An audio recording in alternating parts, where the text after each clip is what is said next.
Bon jeudi les pirates, j'espère que vous allez bien. Je m'appelle Bruno Marchal et depuis 1999, je vous concocte des formations pour vous aider à passer les crises de couple. Si vous êtes ensemble depuis 5, 10, 15 ou 20 ans, c'est normal que vous traversiez une crise de couple, que votre conjoint vous dise je t'aime plus, c'est fini, jamais je reviendrai, tu m'as fait trop souffrir, j'ai rencontré mon âme sœur, etc.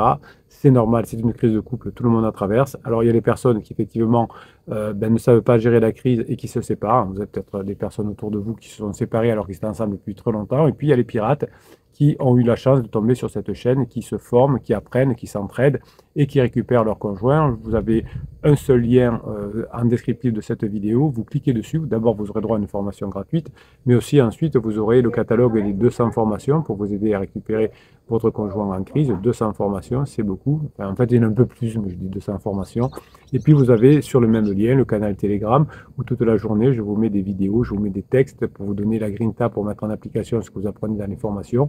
Vous avez aussi dans le même lien le groupe Facebook qui est composé je ne sais plus combien, aujourd'hui il y a 1400 pirates actifs dessus, je crois, et qui vous permettent de vous faire aider pour mettre en application ce que vous apprenez dans les formations. C'est un groupe où il y a extrêmement du côté positif, de la bienveillance, en tout cas j'y veille, et ce groupe est fait pour vous aider à mettre en place ce que vous apprenez dans les formations. On n'est pas là pour se plaindre, on n'est pas là pour pleurer, mais on est là pour s'entraider. Autre chose que vous pourrez récupérer effectivement dans le lien, c'est les commentaires sous YouTube. Sous les commentaires, vous pourrez récupérer votre conjoint également en parlant avec d'autres pirates et vous avez des tas et des tas d'histoires qui vous permettent de récupérer votre conjoint. Cette semaine, la formation, c'est Dépendance affective 2. Hein, vous l'avez attendu depuis longtemps. Et vous avez fait une première formation qui s'appelait Dépendance affective, que vous avez adorée, mais elle avait 2 ou 3 ans maintenant. Et donc, je vous ai fait, les neurosciences avancent, et je vous ai fait une deuxième version de la dépendance affective qui est 100% nouvelle. Il n'y a pas un fichier commun avec la dépendance affective, la première version, et celle-ci va vous faire encore plus de bien. Vous allez réussir à récupérer votre conjoint. Vous allez comprendre que pendant la phase 2, vous étiez, vous et votre conjoint, en codépendance. Votre conjoint est sorti de la dépendance. Il est passé en phase d'exploration. Et peut-être que vous n'avez pas encore pu sortir de votre dépendance affective. Et bien, la formation de cette semaine vous permet d'y arriver. Voilà, cette formation, elle est parmi 200 autres formations. La difficulté que l'on rencontre aujourd'hui, c'est que le monde numérique a redéfini notre façon d'interagir avec notre conjoint, avec notre partenaire, mais aussi en général avec notre environnement.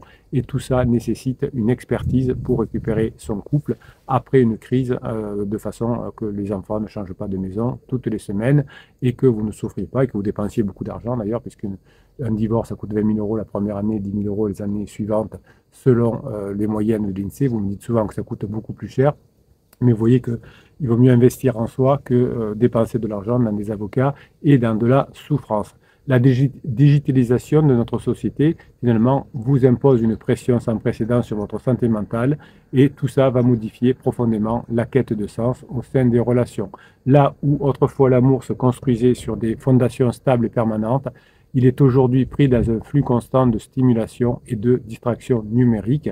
D'ailleurs, c'est pour ça que au début, vous faites l'erreur, l'interdit de communiquer avec votre conjoint comme avant par SMS, par texto, par WhatsApp. Évidemment, ça ne fait qu'empirer les choses puisque vous ne pourrez récupérer votre conjoint que si vous avez des contacts directs au téléphone ou face à face et que ces contacts deviennent de plus en plus agréables.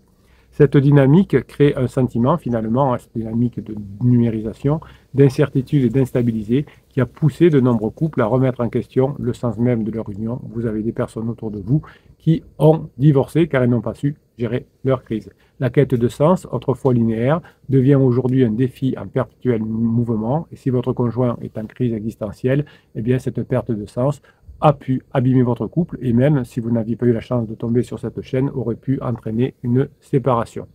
Donc dans un monde où tout semble éphémère, redonner un sens à votre relation qui s'essouffle sous le poids du numérique est possible.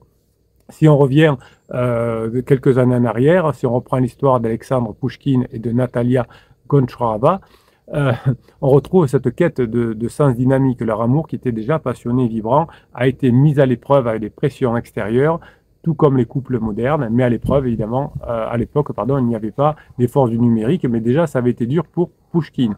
Pouchkine, malgré les défis politiques, malgré les défis familiaux, c'était des défis familiaux à l'époque, aujourd'hui c'est des défis numériques, eh bien, Pouchkine a cherché à redéfinir constamment le sens de son amour pour Natalia. Cependant, dans notre ère moderne, le défi est amplifié par cette surstimulation digitale qui distrait, qui dissipe les énergies que nous devrions consacrer à notre partenaire. Cette quête de sens qui est souvent évidemment perturbée en plus par la crise existentielle, cette quête de sens n'est plus un cheminement linéaire vers un but fixe, c'était le chemin tout tracé du couple. Aujourd'hui, c'est un processus dynamique que vous devez apprendre à gérer qui nécessite une réévaluation constante. Évidemment, les solutions classiques que vous avez pu voir ici ou là pour raviver la flamme, comme les sorties en amoureux, les escapades romantiques, les séances de thérapie, montrent leurs limites dans ce contexte digital. Vous avez en plus souvent la malchance de tomber sur des coachs qui vous font faire des bêtises avec de la manipulation du silence radio en vous proposant de manipuler votre conjoint avec le film Moi je te suis, de manipuler votre conjoint en faisant une lettre magique. Tout ça évidemment enfonce votre couple. Eh bien les limites évidemment que vous rencontrez par ailleurs ont fait parfois que vous vous êtes encore plus éloigné. Évidemment, les escapades romantiques, les sorties en amoureux, ça pouvait avoir un effet il y a quelques années. Évidemment, aujourd'hui, les couples ont évolué. Et donc, ces moyens très bas de gamme qu'on vous propose par ailleurs, finalement, peuvent marcher dans un cadre extrêmement stable, avec une base fixe. Aujourd'hui, on est dans une époque où l'information défile à une vitesse vertigineuse, où chaque notification détourne l'attention de l'essentiel, et ces solutions apparaissent insuffisantes, et les solutions de manipulation comme le silence radio apparaissent aujourd'hui dangereuses, depuis qu'on est dans cette période de numérisation. Évidemment, les mauvais conseils ne prennent pas en compte la nature fluctuante de nos préoccupations et de nos sentiments. Le problème n'est pas uniquement aujourd'hui de rétablir une connexion émotionnelle, mais de le faire dans un environnement où les distractions sont omniprésentes et où le sens même de la relation doit être redéfini en permanence. Un couple qui est en crise, qui s'accroche à des solutions conventionnelles ou à des solutions de manipulation, va finir par exploser, s'épuiser et puis prendre feu, mais pas de la bonne façon. On ne ravive pas la flamme, le couple prendra feu.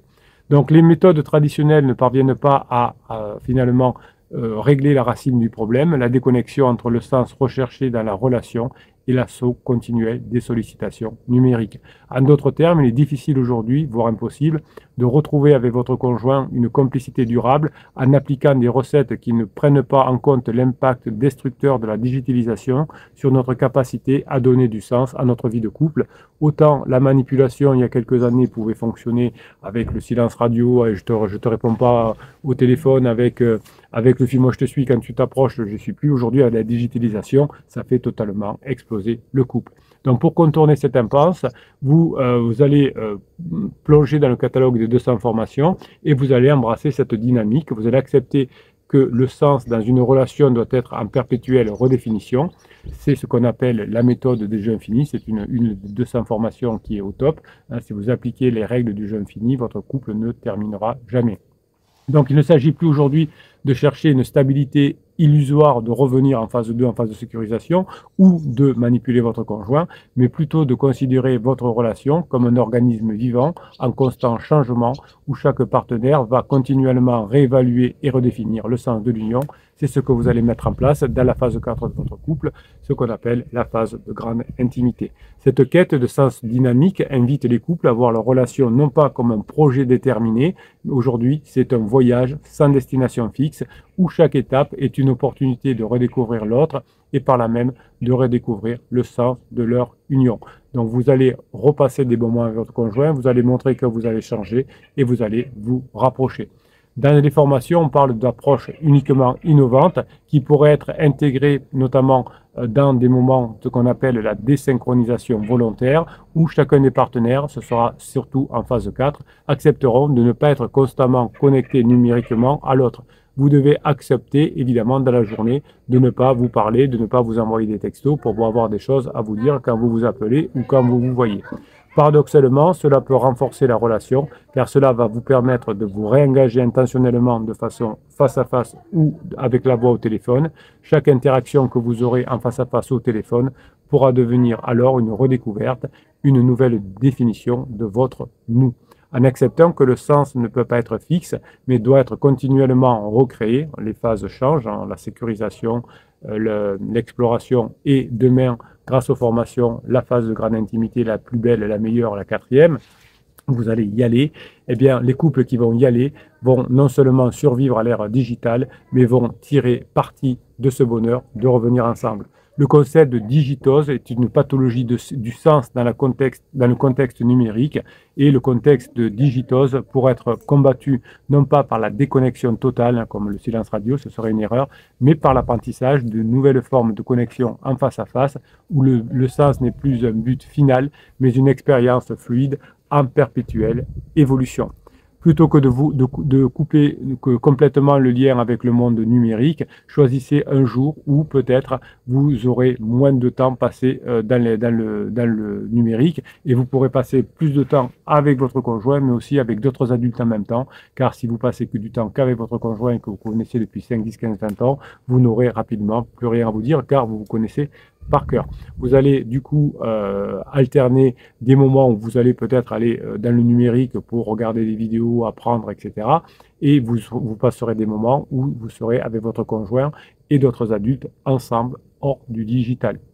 Vous allez pouvoir du coup vous créer des souvenirs communs, vous et d'autres adultes évidemment, d'autres couples qui sont avec vous, et vous allez pouvoir réimaginer un couple en phase 4, et vous allez sortir de votre vie digitale actuelle. Vous voyez que votre conjoint souvent s'ennuie avec vous et passe beaucoup de temps sur son téléphone, notamment à parler avec son pansement, à textoter sur le canapé. C'est très énervant pour vous. Eh bien, vous allez proposer des choses beaucoup plus excitantes à votre conjoint que de pianoter sur son téléphone. Vous allez pouvoir petit à petit renverser la situation en comprenant que le digital a bouleversé le couple et que maintenant vous ne pouvez plus fonctionner comme avant. Dans l'ébullition de l'ère numérique, la recherche de sens au sein du couple devient un labyrinthe. Traditionnellement, le sens de la vie du couple était perçu à travers une lentille unidimensionnelle, souvent réduite à la simple satisfaction des besoins affectifs et matériels.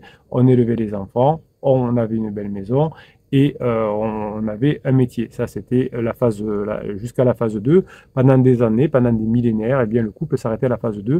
Aujourd'hui, le couple a besoin de s'épanouir et donc de passer à la phase 3 et la phase 4. Malheureusement, pour passer de la phase 3 à la phase 4, il faut au moins qu'il y en ait un des deux qui apprenne à le faire. Et celui qui va apprendre à le faire, c'est vous. Et vous êtes tombé avec l'aide des pirates au bon endroit, puisque vous avez ce catalogue de formation qui va vous aider. Hein, ce n'est pas simplement les vidéos qui vous disent ce que vous devez faire, on vous donne les outils pour arriver à le faire. Donc la vision réductrice ne tient plus face à la complexité des relations humaines aujourd'hui. Hein, la relation moderne, elle est digitale aussi, et donc on ne peut plus rester sur ce truc affectif, élever les enfants et avoir le métier. Le sens donc ne peut plus être limité à une seule dimension. Aujourd'hui, le sens doit englober la sensation, la signification et l'orientation. Dans votre couple, vous devez travailler sur 3 axes: sensation, signification, orientation. Ce triptyque permet de capturer l'essence même de ce que signifie être en couple dans un monde où chaque jour apporte son nouveau lot de défis et de distractions. Comment, en tant que couple, vous allez pouvoir naviguer à travers ces 3 dimensions pour donner du sens à une relation en pleine crise. On peut reprendre un contexte historique, l'histoire d'Orphée et d'Eurycide, qui illustre cette quête multidimensionnelle du sens. Le mythe ne se limite pas à la tragédie d'un amour perdu, il met en lumière la tension entre le désir, la sensation, la quête de signification, l'interprétation du retour d'Eurydice, et l'orientation, le but ultime de retrouver la bien-aimée. Donc on est bien là-dedans, sensation, signification, orientation. De la même manière, votre couple moderne doit apprendre à circuler entre ces 3 dimensions pour construire une relation enfin significative, résiliente, la phase 4. Les approches actuelles, évidemment, de la résolution de couple se concentrent souvent sur une seule dimension du sens. Certaines méthodes mettent l'accent sur la sensation, redécouvrir le plaisir de la présence de l'autre, de l'intimité physique, tandis que d'autres se focalisent sur l'orientation, définir des objectifs communs, bâtir un projet de vie ensemble. Cependant, en négligeant les autres dimensions, ces stratégies échouent souvent à apporter une solution durable. C'est pour ça que souvent, ce que vous propose votre psy de quartier vous fait échouer. Parce que les thérapies simple sur une seule dimension, manque de profondeur et n'aborde pas la complexité intrinsèque de la vraie vie de couple en 2024. Un couple qui, par exemple, se concentre uniquement sur la dimension de la sensation risque de tomber dans une routine de recherche incessante de plaisir éphémère et négligeant le besoin de signification profonde et d'orientation à long terme. C'est d'ailleurs souvent ce qui arrive à votre conjoint avec son pansement, avec une seule dimension, la dimension des sensations, qui finit par épuiser la relation entre pansement et criseux. Un couple qui ne se concentre que sur l'orientation peut perdre de vue la richesse des moments présents, s'éloignant ainsi du ressenti émotionnel immédiat qui est essentiel à toute relation humaine. C'est ce qui vous est arrivé pendant la phase de sécurisation, où vous étiez dans des objectifs, où vous étiez dans une orientation et vous avez perdu la richesse des moments présents. Donc toutes ces solutions partielles mènent inévitablement à un sentiment de vide, c'est ce qui est arrivé à votre conjoint, où le couple, même s'il parvient parfois à surmonter quelques crises à court terme, va échouer à long terme à créer une union véritablement épanouissante si on ne prend pas les trois sujets. Pour aborder cette complexité, il est nécessaire d'adopter une approche certainement holistique qui intègre les trois dimensions du sens, sensation, signification, orientation. Sensation, signification, orientation. Cette approche que vous allez apprendre dans les différentes formations doit être fluide et permettre au couple de naviguer librement entre ces dimensions selon les besoins et selon les circonstances. On n'a pas les mêmes dans la phase 2 que dans la phase 4. Dans la phase 1, on est plus dans les sensations. Dans la phase 2, on est plus dans l'orientation. Et dans la phase 4, on sera dans les trois. Par exemple, au lieu de se concentrer uniquement sur le plaisir immédiat, la sensation, comme votre conjoint avec son pansement, vous pourrez chercher à donner une signification plus profonde à ces moments en les replaçant plus tard dans un contexte plus large de la relation et de la vie d'ensemble. L'orientation, quant à elle, évidemment, va vous permettre de repasser de nouveaux caps, c'est-à-dire que cette orientation qui va être abordée comme un horizon mouvant, c'est-à-dire que votre couple il va bouger, eh bien, cette orientation va être un phare dans la tempête numérique.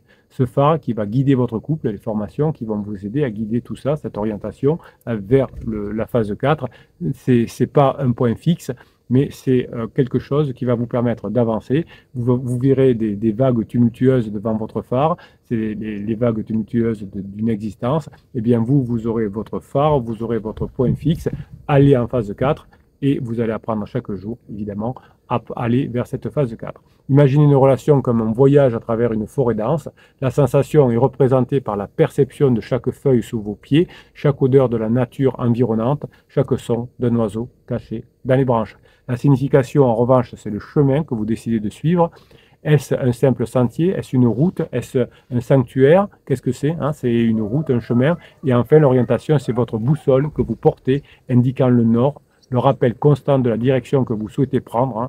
La formation vous amène vers la phase 4, même si le chemin, évidemment, est parfois obscurci par des branches enchevêtrées, oui, c'est ça, des attentes sociales et des distractions numériques. Un exemple concret de cette approche en action se trouve dans la vie du célèbre artiste américain Jackson Pollock, connu pour sa technique du dripping. Pollock ne se limitait pas à une seule dimension de son art. La sensation se trouvait dans l'acte physique de peindre, la signification dans l'interprétation de chaque éclaboussure et l'orientation dans la quête incessante d'un art transcendantal. De la même manière, un couple doit apprendre à apprécier le moment présent tout en lui attribuant un sens et en gardant à l'esprit la direction de leur voyage commun. C'est ce que vous allez apprendre, c'est ce qui va vous amener dans la phase 4. Et une fois que vous serez dans la phase 4, vous pourrez jouer avec ces trois paramètres. Donc en adoptant cette méthodologie, vous allez pouvoir non seulement surmonter votre crise, mais vous allez aussi utiliser votre crise comme une opportunité pour réévaluer et redéfinir votre relation. Les moments de tension que vous vivez actuellement ne seront plus des obstacles, mais des carrefours où des nouvelles voies vont pouvoir s'ouvrir, offrant des perspectives enrichissantes et inattendues. En circulant librement entre les trois dimensions du sens, les partenaires, vous et votre conjoint, vous allez pouvoir transformer votre relation en un terrain d'exploration permanente où chaque conflit devient un moyen d'approfondir votre connexion et de redécouvrir le sens de votre vie à deux. Vous avez fini votre phase 2, vous êtes en train de patauger dans la phase 3, vous allez avoir l'orientation avec les formations et vous serez très heureux en phase 4. On se retrouve donc sur la formation de la semaine, sortir de la dépendance affective, sortir de cette phase 2, mais vous avez 200 autres formations que vous retrouvez sur le lien que vous avez en descriptif de cette vidéo. Allez jeter un coup d'œil, vous verrez toutes les formations qu'il y a, ça va vous donner des idées du travail que vous pouvez faire et vous aurez vraiment beaucoup de solutions. Je vous propose des formations depuis 1999 et depuis 1999, des milliers de pirates ont retrouvé leurs conjoints. Mes pirates adorés, je suis admiratif de votre travail, vous êtes des bosseurs, vous êtes là sur cette chaîne parce que vous voulez vous en sortir et vous vous en sortez. Mes pirates adorés, je vous kiffe et je vous kiffe grave. Passez la journée que vous méritez.